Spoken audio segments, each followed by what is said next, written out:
Oi, eu sou Paulo Gutenberg. Estou aqui de novo com o livro Por que Sou Católico, do professor Felipe Aquino, e gostaria de ler um capítulo sobre as denominações protestantes. Também vou ler aqui um trechinho desse livro aqui, o Livro de Ouro, do padre Luiz Carlos Lode da Cruz. Esse é um padre lá de Anápolis, que ele faz um resumo e uma interpretação do livro daquele devoção, Tratado da Verdadeira Devoção de São Luís Maria Grão de Montfort. Ele faz tipo uma interpretação para facilitar nesse livrinho. E aí tem um capítulo que ele fala dos protestantes também. Eu vou juntar tudo no mesmo tema. Então vamos aqui ao livro do professor Felipe Aquino, Por que Sou Católico? Na página 86, as denominações protestantes.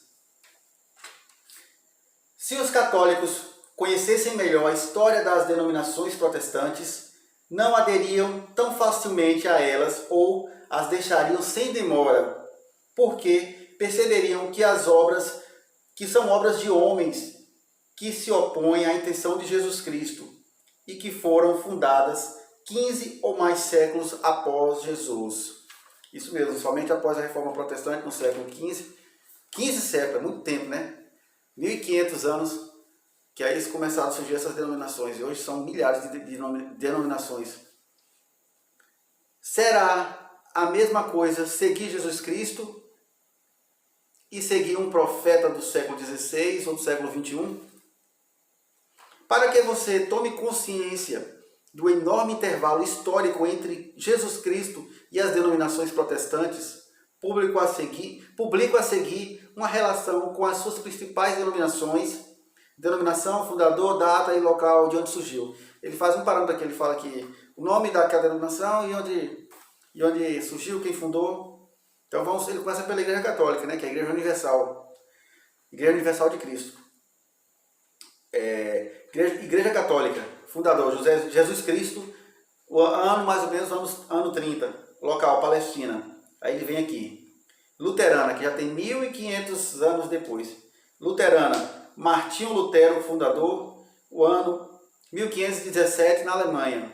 Aí a Igreja Episcopal Anglicana, fundada pelo rei Henrique VIII, em 1534, na Inglaterra. O rei Henrique VIII ele queria casar de novo, ele era casado, e aí o Papa não autorizou, ele pegou e fundou a igreja dele. É assim, as pessoas fundam as suas denominações conforme a sua vontade. Porque na Igreja Católica não permite dois casamentos.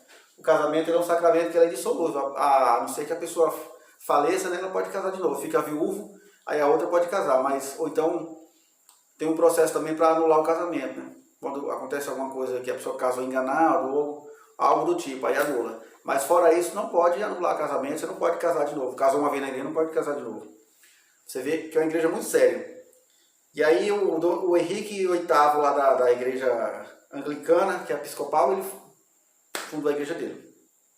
A reformada calvinista, que aqui já é a reforma da igreja luterana de Lutero. Calvino reformou. Que João Calvino, fundador, em 1541 na Suíça. Igreja menonita, ela foi fundada pelo Meano Simons em 1550 na Escócia, na Holanda. A presbiteriana, também ela vem da linha de calvinista também, né? Que é Robert Browie em 1580 na Inglaterra. A Batista, a igreja tão famosa Batista, né? A Igreja Batista, bem conhecida no Brasil, tem várias igrejas batistas, eu conheço, tem pessoas da família, eu admiro muito as pessoas da Igreja Batista. Ela foi fundada por John Smith em 1604, na Holanda, no século XVII. Aí vem a Igreja Quaker, foi fundada por John Fox em 1649, Estados Unidos. Os Mormon, que é o que chama de os Santos dos últimos dias, ela foi fundada por Joseph Smith. Só uma correção.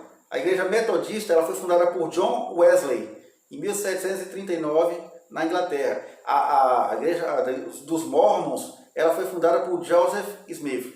Eu confundi aqui, né? Joseph Smith em 1830 nos Estados Unidos. A Adventista ela foi fundada por William Miller em 1831 lá nos Estados Unidos. Exército da Salvação foi fundada por William Catarina Booth em 1885 na Inglaterra. Ciência Cristã, que é a Igreja Ciência Cristã, ela foi fundada por Mary Baker em 1675 nos Estados Unidos. A Pentecostais foi fundada por Charles Parham em 1900 nos Estados Unidos. Testemunha de Jeová, que é a ovelha negra aí das igrejas evangélicas, porque os próprios protestantes, a maioria das igrejas não aceitam a testemunha de Jeová, ela fica isolada ali, né? Porque tem várias questões sobre a testemunha de Jeová, que depois a gente fala sobre esse assunto. Ela foi fundada por Charles Spurgeon Russell em 1916, tem 100 anos, lá nos Estados Unidos. Amigos do Homem, Alexander Freytag, em 1920, na Suíça.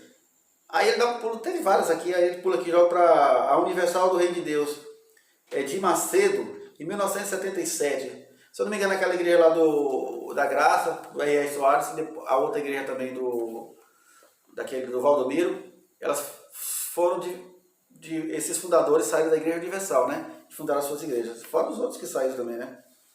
Aí o professor Felipe aqui, ele conclui aqui, ó. Antes do século XVI, não se falava de confissão luterana. Antes do século XX, não se falava de Assembleia de Deus, Comunidade Nova Vida, Igreja Universal do Reino de Deus, etc. Não foi Jesus Cristo quem deu origem a tais organizações, mas foram pastores humanos.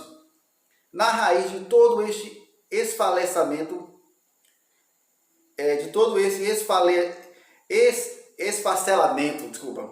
do cristianismo, está o princípio estipulado por Lutero, segundo o qual a Bíblia deve ser interpretada por cada leitor em seu livre exame. Olha que loucura!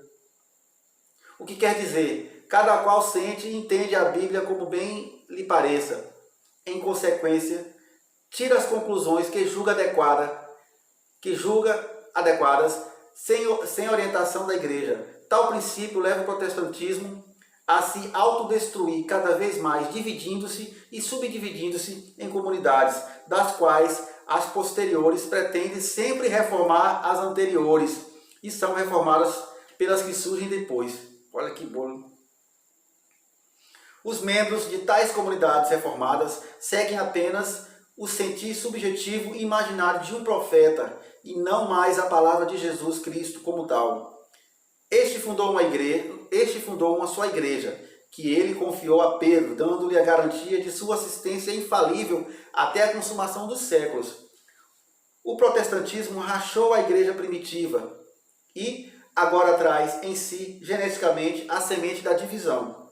Vale aqui recordar as palavras do apóstolo Paulo aos Romanos e aos Efésios do seu tempo, né?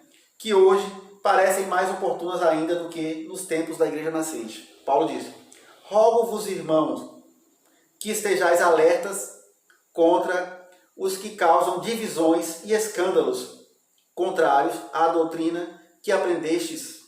Afastai-vos deles. Romanos 16, versículo 17. Aí conclui aqui, lá na carta aos Efésios. Alcancemos todos nós a unidade da fé e do pleno conhecimento do Filho de Deus, o estado de homem perfeito, à medida da estatura da plenitude de Cristo. Assim não seremos mais crianças, joguetes das ondas, agitados por todo o vento de doutrina, presos pela artimanha dos homens e da sua astúcia, que nos induz em erro. Carta aos Efésios, capítulo 4, versículo 13. Beleza? Deixa eu ler para você aqui só um trechinho aqui do livro do Padre Lodge, do Padre Luiz Carlos Lodge, que ele fala: e os protestantes?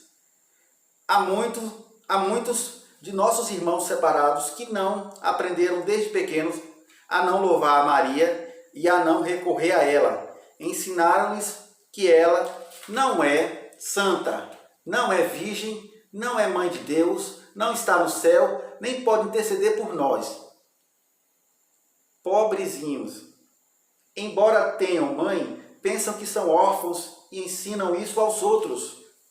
Será que eles serão condenados por não recorrerem a Maria? Depende. Se eles sabem que Maria foi escolhida por Deus para comunicarmos sua graça e mesmo assim não recorrem a ela, não se podem salvar. Mas se eles não sabem quem é Maria, se pensam que são órfãos de mãe e estão no erro, sem culpa própria, podem se salvar. Mas a salvação virá sempre por Maria, que eles não louvaram e a quem não recorreram. Será ela quem dará a graça de que eles precisam para a salvação? Imagine a cena, um protestante salvo, porque não sabia que estava na religião falsa, encontrando-se com aquela que ele não louvou na terra, e descobrindo, espantado, que sua salvação veio pelas mãos de Maria. Uma tia minha fala que, ela fala assim, eu gosto muito de Maria, ela é evangélica, né? Ela fala que gosto muito de Maria, mas Jesus, para mim só Jesus basta. Quando eu chegar lá no céu, eu vou dar um abraço em Jesus, depois vou dar um abraço em Maria. A gente se acha tão importante, né? Que vai chegar primeiro a Jesus e desprezar a mãe dele. Pense muito bem nisso, beleza? Muito obrigado, curta, compartilhe, beleza? Se inscreva no meu canal, no nosso canal, ajude a divulgar esse canal, beleza? Um abração, Jesus abençoe. Valeu!